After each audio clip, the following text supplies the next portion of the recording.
Hello दोस्तों, नमस्कार। मैं हूं विजय दिवाकर और आपको बताने जा रहा हूं यहां पर असाइनमेंट सामाजिक विज्ञान कक्षा 10वीं जनवरी, पांचवा असाइनमेंट सामाजिक विज्ञान का उत्तर ध्यान से देखिए। इसके पहले आप डिस्क्रिप्शन बॉक्स में जा करके हिंदी, संस्कृत, गणित, विज्ञान सभी विषयों का असाइनमेंट का उत्तर आप देख सकते हैं। वहां लिंक उपलब्ध है या प्लेलिस्ट में जा करके आप देख सकते हैं। यहां पर सबसे पहले मैं आपको बता रहा हूं प्रश्न पहला, असाइनमेंट सामाजिक विज्ञान कक्षा 10वीं।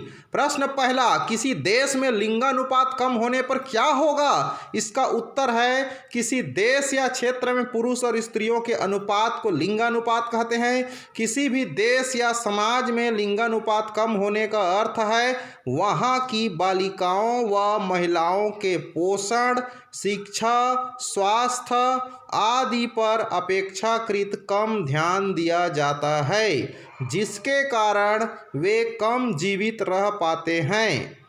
आंकड़ों पर नज़र डालें तो पता चलता है कि भारत में स्त्रियों की संख्या पुरुषों के अनुपात में लंबे समय से कम हो रही है, जो समाज में स्त्रियों के प्रति बढ़ते भेदभाव की तरफ इशारा करती है।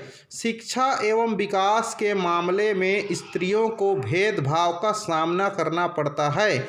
जनगणना के आंकड़ों से पता चलता है कि इस भेदभाव का प्रभाव सबसे अधिक छोटी उम्र की बालिकाओं पर पड़ रहा है। 0 से 6 वर्ष के आयु वर्ग में बालक बालिका का अनुपात 1000/914 है। किसी भी देश में अगर बालक वर्ग के लोग बहुत कम हो तो उस देश पर सामान्य रूप से इस वर्ग के लोग दूसरे वर्ग पर निर्भर रहते हैं और इनकी शिक्षा, स्वास्थ्य, आर्थिक उन्नति आदि की व्यवस्था दूसरे वर्ग के लोग करते हैं।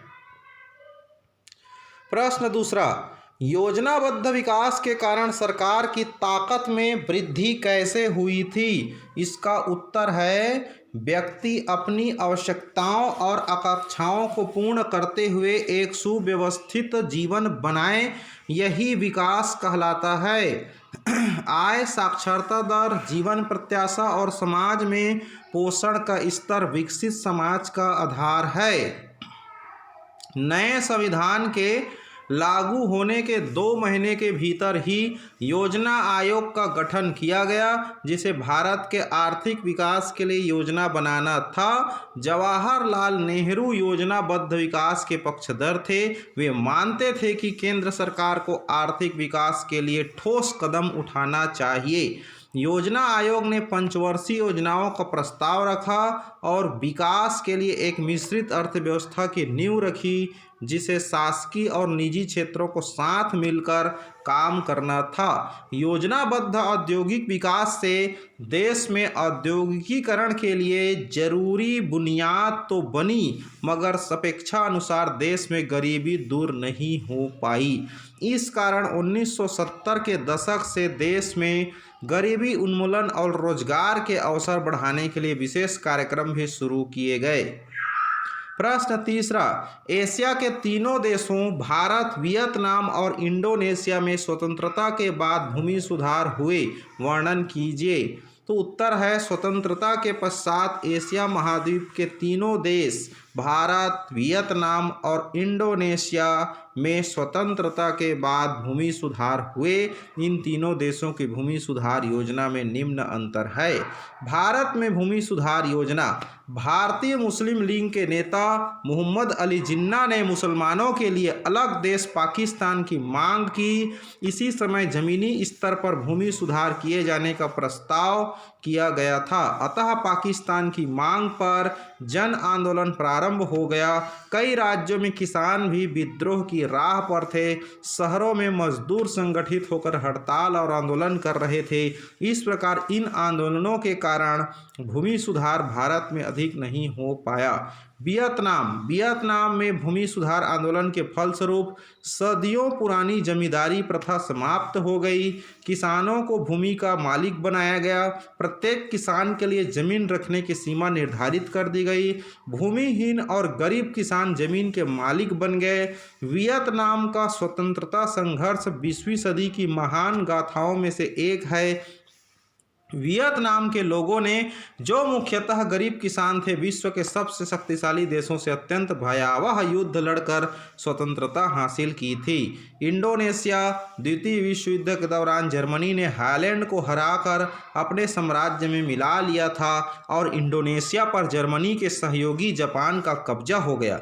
जापान की सेना ने भूमि सुधार करना चाहा तथा भूमि सुधार के नाम पर बर्बरता से इंडोनेशिया जंगलों को काटने, खनिज संपदा पर कब्जा करने और व्यापारिक फसलों को जापान भेजने का काम आरंभ कर दिया। इसी प्रकार भूमि सुधार के नाम पर इंडोनेशिया की जनता को जापान ने कोई भी अधिकार नहीं दिए। प्रश्न चौथा, भारतीय स्वतंत्रता आंदोलन और अफ्रीका के स्वतंत्रता आंदोलन में क्या अंतर है? तो इसका उत्तर है, भारतीय स्वतंत्रता आंदोलन और अफ्रीका के स्वतंत्रता आंदोलन में निम्न अंतर है। भारत की तरह अफ्रीका में विस्तृत प्रशासनिक व्यवस्था नहीं बनी। दूसरा हम बात करें तो भारत में समाज सुधार ने राष्ट्रीय और स्वतंत्रता आंदोलनों का सूत्रपात किया गया, जबकि अफ्रीका में एक प्रबल और संगठित मजदूर वर्ग का विकास हुआ। अब यहाँ पर आती है प्रश्न पाँचवा। ध्यान दीजिए, यह है प्रश्न पाँचवा आपकी स्क्रीन पर। बढ़ती हुई जनसंख्या ही पूरे विश्व के विकास में बाधक है, क्या आप इस कथन से सहमत हैं? तो इसका उत्तर हम आपको बता रहे हैं यहाँ पर। ध्यान दीजिए, इस कथन से हम सहमत हैं क्योंकि पहला बिंदु, जनसंख्या वृद्धि के कारण कृषि क्षेत्र में भूमि का विभाजन अधिक होने लगा है। बढ़ती हुई जनसंख्या के कारण खाद्यान्न की समस्या होने लगती है। तीसरा, बढ़ती हुई जनसंख्या के कारण रोजगार की कमी होने लगती है। इस कथन से हम सहमत नहीं हैं क्योंकि देश का आर्थिक विकास करके बढ़ती हुई जनसंख्या के प्रभाव को कम किया जा सकता है। इसके लिए निम्नलिखित उपाय किए जा सकते हैं। कृषि क्षेत्रों में सुधारात्मक उपायों को अपनाकर उत्पादकता में वृद्धि से प्रयास किए जाने चाहिए। दूसरा, औद्योगिक ढांचे को उन्नत बनाकर देश की उत्पादन क्षमता को बढ़ाया जा सकता है। संचार साधनों और परिवहन सुविधाओं को बढ़ाकर देश की आर्थिक स्थिति को सुधारा जा सकता है। अब इसके बाद नेक्स्ट प्रश्न की हम बात करते हैं। यहाँ पर प्रश्न छठवां है, आपके मत में हमारे लोकतांत्रिक राजनीति के सामने आज क्या चुनौतियां हैं? तो उत्तर है इसका, हमारे लोकतांत्रिक राजनीति में आज जो चुनौतियां हैं वे इस प्रकार हैं। पहला, शिक्षा का सार्वभौमिकरण। तो शिक्षा का स्तर बहुत गिरा हुआ है, गुणवत्ता बहुत खराब है, सरकारी स्कूल मात्र गरीबों का खाना, भोजन, कपड़ा तक सीमित है। दूसरा बिंदु है रोजगार के अवसर। भारत में बेरोजगारी सबसे बड़ी समस्या है। तीसरा है जनसंख्या वृद्धि। भारत में जनसंख्या में लगातार वृद्धि हो रही है और जनसंख्या वृद्धि होने के साथ आर्थिक विकास में वृद्धि नहीं हो पा रही है। चौथा बिंदु है आतंकवाद। भारत पाक और भारत चीन सीमा विवाद और घुसपैठ आतंकवाद की समस्या दिनों दिन सुनने को मिलता रहता है। पांचवा है नक्सलवाद। छत्तीसगढ़ बस्तर क्षेत्र तो नक्सलवाद समस्या से त्रस्त है। छठवां, मूल्य वृद्धि।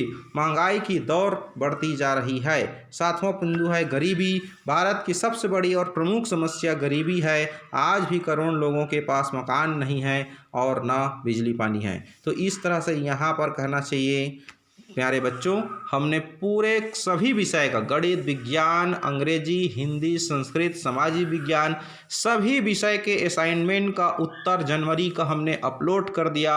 अब आपकी बारी है, इसे अच्छे से आप लिख लीजिए ताकि आपको अच्छे से अच्छा नंबर मिल सके। इसी के साथ, इसी शुभकामनाओं के साथ आप सब लोग को बहुत बहुत धन्यवाद जो आप सभी सब्सक्राइबर लोगों ने हमारे चैनल को इतना प्यार दिया। इसके लिए आप सब लोग को बहुत बहुत धन्यवाद। इस तरह आप हमारे चैनल पर लगातार बने रहिए और देखते रहिए बोर्ड परीक्षा में आने लायक सुपर मोस्ट एमपी क्वेश्चन का वीडियो और उसका उत्तर भी, ताकि आपकी बोर्ड परीक्षा की तैयारी हो सके। इसके लिए हमारा चैनल ला रहा है आपके लिए बोर्ड परीक्षा में आने लायक सुपर मोस्ट एमपी क्वेश्चन, महत्वपूर्ण प्रश्न जो है कक्षा 10वीं और 12वीं के सभी विषय का एमपी क्वेश्चन जो है का वीडियो और उसका सॉल्यूशन लाने जा रहा है। इसके लिए आप हमारे चैनल पर लगातार बने रहिए, सब्सक्राइब करें ताकि आपको इंपॉर्टेंट क्वेश्चन का वीडियो मिल सके।